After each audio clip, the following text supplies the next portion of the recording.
சிரிப்பு ரொம்ப முக்கியம் சார். நான் அன்னைக்கு பீச்சுக்கு போய் பார்க்குறேன், ரொம்ப அசந்துட்டேன். ஒரு 10 பேர் எல்லாம் வெல் எஜுகேட்டடு சுற்றி நின்றுட்டு கை கோத்துக்குன்னு வானத்தை பார்த்தா ஹான்றான். ஒருத்தனை கூப்பிட்டு என்னடா இது என்ன சார், லாஃபிங் தெரப்பி சார். நான் பயந்துட்டேன்.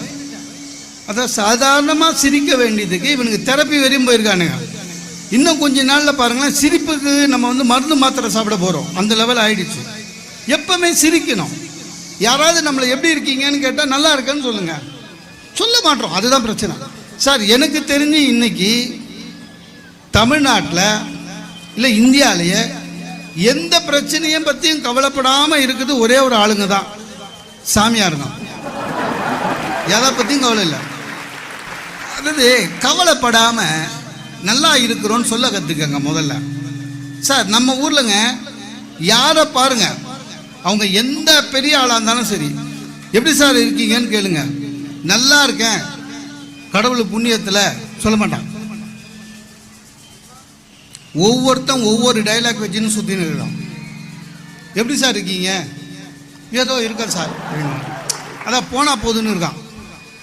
சில பேர் இருக்கான் சார், எப்படி சார் இருக்கீங்கன்னு கேளுங்க, ஏதோ உங்கள் புண்ணியம் சார், உங்கள் புண்ணியத்தில் ஓடுதுன்னுவான். நம்ம பண்ண புண்ணியமே கம்மி, அவன் அதில் ஷேர் வாங்குவான். சில பேர் இருக்கான், அவன் ஞானி லெவலு, எப்படி சார் இருக்கீங்க அப்படின்னா, மேலே இருக்கிறவன் கூப்பிட்டா போயிடுவேன். அதாவது இவரே போக மாட்டார், கடவுள் கை பிடிச்சி கூட்டி போகணும்.